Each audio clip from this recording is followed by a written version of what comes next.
I believe that the applied behavior analysis in the family has already made great contributions. We get very careless in the way in which we treat others we're living closely with, and we can improve that by shifting from the careless, punitive measures we're so likely to resort to because they seem to work instantly, and turn to the positive effects which are associated with love and affection, which in the long run have much more powerful positive effects and would make for a much more harmonious family unit.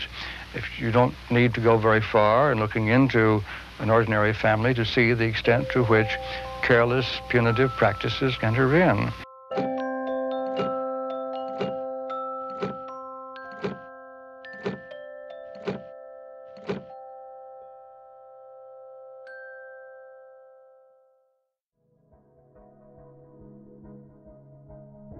If you start with the notion that reinforcement is what an adult does when they're giving stickers or praise or rewards and so on, and that's your only notion of reinforcement, then that's a problem. The way I see it, a parent of a young child who joins that child in playing a game is they're very attention and their interactions from moment to moment. Oh, that's a green fire truck. That's a strange color for a fire truck. Talking to them about these things, that's all reinforcement. And what is important about self-regulation is that one of the things the child is learning in hundreds of interactions with adults and with other kids is that sometimes they need to wait and not do something that they really want to do until a parent says it's okay. And so there are hundreds of these kinds of interactions in which the behavior of the child, reinforced by simply the parent's attention and support and so on, that's the development of self-regulation. And it starts with an infant crying and a mother soothing that infant. As the mother becomes more skilled in soothing the infant and the infant becomes more skilled in being soothed, that's the rudimentary self-regulation. But it's the same process in a 3-year-old who wants their ice cream and they got to eat their vegetables first. All of those sequences are teaching them to hold back on getting very upset or to hold back on just impulsively doing what they want to do, and instead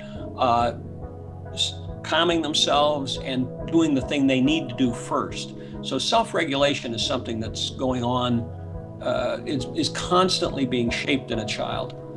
Or it's not, when a child's tantruming gets a parent to back off and the child learns that they can tantrum, they can get upset, and people won't make demands on them, then you're on a different trajectory. You're on a trajectory toward antisocial behavior, aggressiveness, and academic failure. Often the child will obtain reinforcement that's of an undesirable kind. So, for example, the child doesn't find anything going for it at home. It experiments with drugs or delinquency or some sort of behavior that society would condemn, and it finds that in that situation the child has found something that is positively reinforcing. For example, the child going off on the rails with drug addiction has found not just a drug but a community of like-minded people who are socially approving, whereas at home the child might have been socially disapproved by his or her parents. And the parents might be mortified to be told that you're actually been reinforcing his or her bad behavior, because it's the last thing they would intentionally set out to do.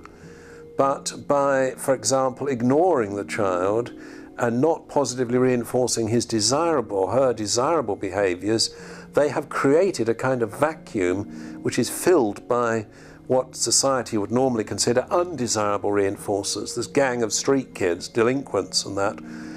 Even that is better than the way things were before. There's a program called the Positive Parenting Program, Triple P, which was developed by Matt Sanders in Australia and is now being implemented in about, last I heard, 23 countries. And what that does is it takes a public health approach to supporting positive parenting. Where we got into these family interventions was when people were bringing their aggressive kids to a psychologist, and we started to do research on how we could help them get their kid to not be so aggressive. But what Matt did was say, okay, maybe we can have a community-wide intervention that reaches parents early on in the development of problems and prevents problems from being developed. So for example, you've got a 3-year-old or 4-year-old and you're having trouble getting them to bed. That could develop into a struggle that gets to be really aggressive and coercive and puts that child on the path to developing a lot of behavior problems. Or maybe a preschool teacher could hand you a tip sheet like the ones that Matt Sanders has created, and you can read that and go, oh, here's what I need to do, and you don't have a problem. You start getting your child to go to sleep at night. And so what Matt has found is that there's a lot that can be done to reach parents with media messages, tip sheets, brief presentations, and you can ramp up to the more detailed stuff. And he's gotten some very nice results in terms of showing that you can reduce child abuse, for example, in entire communities.